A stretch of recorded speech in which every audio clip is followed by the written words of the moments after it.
دا واورې یو مسله نن د فتنو دور دی زمانه اخیره ده ورځ تر بله فتنې زیاتېږي دغه د فتنو په دوران کې د دین د ایمان او د اسلام غله ډېرېږي کوشش به دا کوئ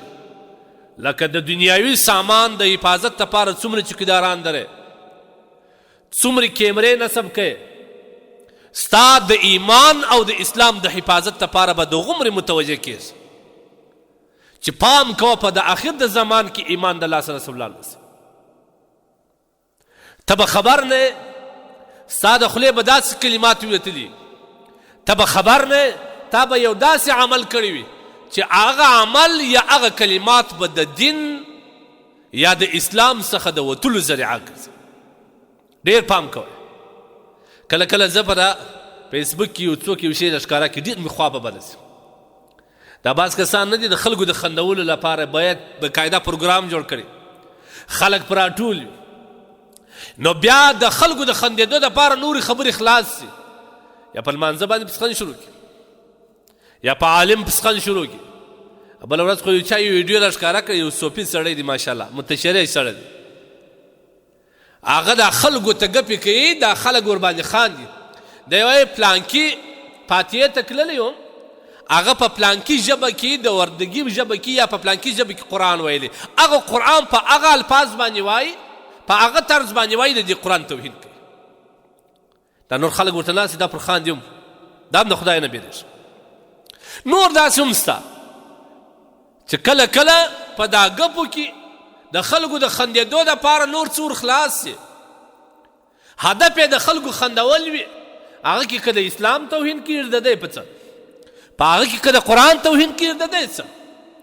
په هغه کې د شاعر اسلام توهین کېږي د دی څه کله کله په پیشنمي باندې مسخن وي داسې مو نه دي لیدلي کله کله په روژه باندې مسخن وي کله کله دا مې لا هم والله یو چا راته ښکاره کړي دي چې په اذان په کلماتو باندې مسخن وي یا د امامت چم کوي تراو چم کوي دا اوس دي خلکو ته والله علم د چیش دپاره کوي دا مسله واورئ په آخر د زمان کې نبی کریم صلی الله علیه وسلم فرمایي فتنې راوړي دا فتنې به د تورو شپو د تیارو په شان باندې هلته د ایمان حفاظت ډېر زیات ګران وي نبی علیه الصلاة والسلام فرمایي په دغه فتنو په دور کې یصبح الرجل مؤمنا یو کس به سهار مؤمن وي ویمسي کافره ماښام چې پر ده لمر ولیږي دی کور ته راځي خدای نه خسته الله مه وکړه ایمان مې د لاسه ورکړی ویمسي الرجل مؤمنا ماښام به کور ته راسي لمونځ به کړی مؤمن به وي سهار چې د هغه کوره وځي یا پر ده باندې لمر راخیږي خدای نه خسته الله مه وکړه ایمان مې د لاسه کړی ولي یبیع دینه بعرض من الدنیا د یو څو پیسو په خاطر د دنیوي شیانو د حاصلولو په خاطر یا د دنیوي اغراضو په خاطر باندې دا دین پروش پیژنې دا دین چې خرڅي په یواز کې معمولي شي دی به د خپل دین د دنیا او د پیسو او د یو څو شیان دپاره خرڅي پام به هم دی دا په دا مجلسو کې کېږي د خدای دپاره دا پروګرامو مجلسو ته چې ځئ لږ د ایمان خیال وساتئ ځوانانو ته وایم خاص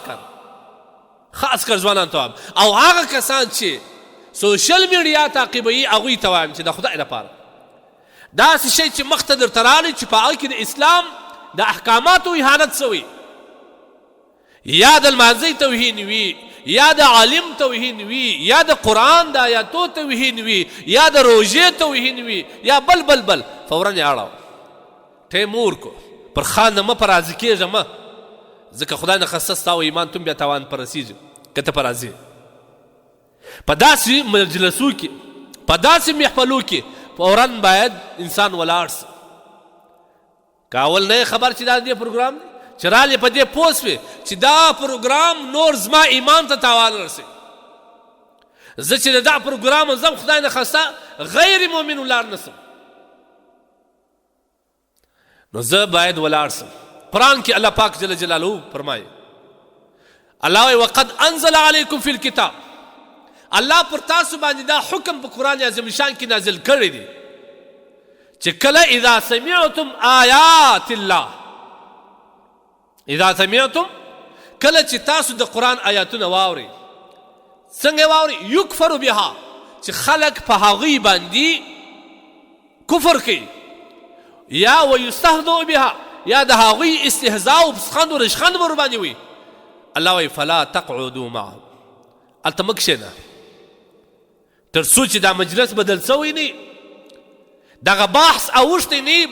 تر هغه ساعته به دې مجلس کې مه کښېنه. دا د الله حکم دی. موږ تاسو څه کوو؟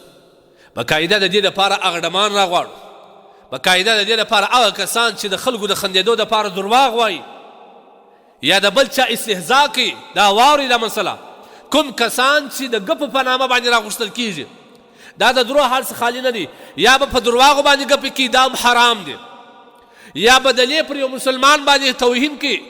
په هغه باندې به پسخان وایي، په هغه به ګپې کوي، هغه به په دې زیریږي، دا هم حرام دی. او یا به د اسلام په احکاماتو باندې دا خو بیخي سړي د ایمان د زوال ذریعه ګرځي. څه دپاره دا مجلسونه جوړوي؟ دا بس خو پرېږدي د خدای دپاره. تاسو وګورئ غیر مسلم طبقه هغوی دومره د وخت قدرداني کوي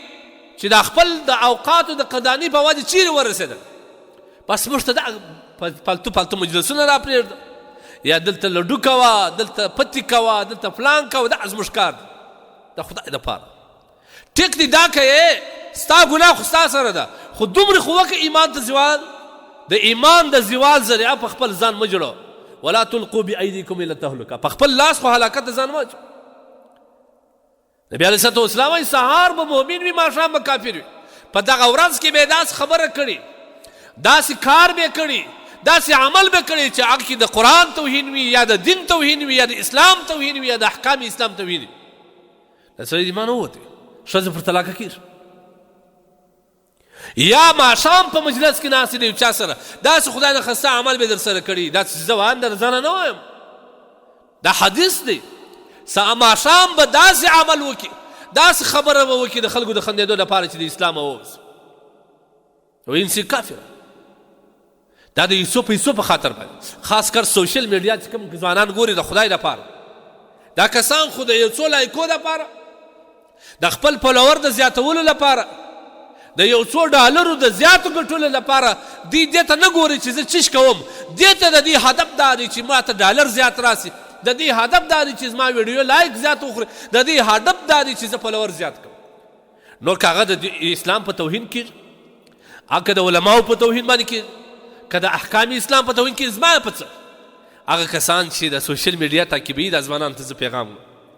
که داسې شی مخ ته درته راغلی، د اسلام او د ایمان د حفاظت په خاطر یې واړه مخ بلاک یې کړه، دا ستا د ایمان غل دی. که خدای نه خواسته ډېر دې واورېدل، پر ودې خندل، پر راضي سوې، ستا خپل ایمان ته تاوان رسېږي. مه کوئ داسې. دا انسانان ولې نه پوهېږي؟ ولې داسې کوئ؟ د یو څو پیسو په خاطر، د یو څو لایکو په خاطر ته د خپل دین توهین کوي، ته د خپل اسلام توهین کوي. بعض بیا وایي زما کله د دې څه توهین مراد، بیا دلیل عمر باندې وایي زما کله د توهین مراد. ته چې په لمانځه باندې پسخان وایې کښته پورته کېږي، د امام په رقم لنګوټه دې تړلې او شاته خلک در پسخان دي، د دې دا ستا د پسخان اراده نه ده، بل ته کوم درس لرې دا امت؟ ته چې د اذان په کلماتو پسخان وایې، دا چې بغیر د پسخان د بل کوم درس لرې؟ ته چې د قرآن الفاظ د نور په ژبه باندې وایې، بل ورځ یو شی درښکاره کړي، یو ماشاءالله یو صوفي سړی